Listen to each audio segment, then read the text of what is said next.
នេះជាវីដេអូការខ្ញុំទៅលេងស្រុកពេលប្រជុំធំកាលពីឆ្នាំមុនហើយចង់ដឹងថាវីដេអូនេះ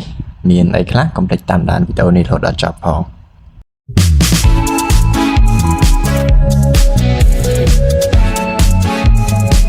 ដោយសារតែ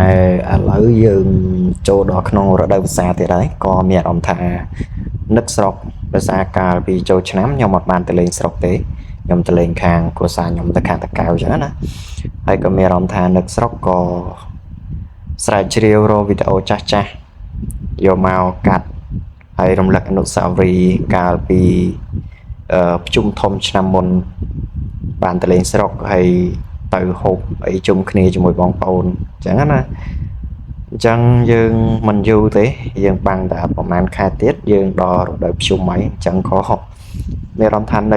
នឹកស្រុកនឹកស្រែមែនតើអ្នកដែលធ្វើការឆ្ងាយស្រុកហើយអត់សូវបានទៅលេងផ្ទះប្រកាសជាយល់អារម្មណ៍មួយហ្នឹងហើយដោយសារតែមួយឆ្នាំយើងមានពេលទៅលេងផ្ទះបើសិនជាយើងអត់មានកម្មវិធីអីសំខាន់សម្រាប់ទៅទេគឺយើងទៅតែពេលមានបុណ្យទានធំទេដូចជាភ្ជុំធំឬក៏ចូលឆ្នាំអីចឹងទៅឬក៏ចូលឆ្នាំចិនចឹងទៅសម្រាប់អ្នកដែលមានគ្រួសារទៅឆ្ងាយដូចខ្ញុំអញ្ចឹងកម្របានទៅមែនតើពេលខ្លះមួយឆ្នាំយើងទៅបានតែម្ដងឬក៏ពីរដងអីចឹងទៅលេងស្រុកណាស្រុកកណែតយើងអញ្ចឹងនៅពេលដែលយើងឃ្លាតគ្នាយូរមានអារម្មណ៍ថាអត់សូវបានជួបគ្នាមានអារម្មណ៍ថានឹកគ្នានឹកបងនឹកប្អូននឹកមិត្តភ័ក្តិនឹកស្រុកនឹកស្រែអញ្ចឹងណាទីតាំងដែលយើងធ្លាប់ហូបចុកជុំគ្នាដើរលេងជុំគ្នាសប្បាយជុំគ្នាយើងមានអារម្មណ៍ថានឹកប៉ុន្តែដោយសារតែកលៈទេសៈហើយក៏ពេលវេលាជាក់ស្ដែងយើងមានគ្រួសាររៀងខ្លួនដូចខ្ញុំអញ្ចឹងគ្រួសារទៅខាងតាកែវអញ្ចឹងត្រូវបែងចែកពេលខ្លះទៅខាងនោះពេលខ្លះទៅខាងនេះហើយពេលវេលាតិចតួចអញ្ចឹងយើងពិបាកមែនតើហើយតម្រាំតែបានទៅជួបជុំបងប្អូនម្ដង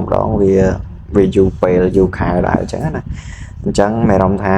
នឹកអ្នកទាំងអស់គ្នានឹកស្រុកនឹកស្រែអញ្ចឹងក៏លើកយកវីដេអូកាលពីជួបជុំគ្នាប្រជុំធំឆ្នាំមុនហ្នឹងមកកាត់ដើម្បីរំលឹកអនុស្សាវរីយ៍ម្ដងទៀតហើយចង់បញ្ជាក់ក្នុងវីដេអូនេះដែរថាប្រជុំធំយើងនឹងជួបគ្នាម្ដងទៀតទីតាំងកន្លែងចាស់ហើយយើងនឹងមានកម្មវិធីសប្បាយជាមួយគ្នាដោយសារតែការចូលឆ្នាំខ្ញុំអត់បានទៅទេ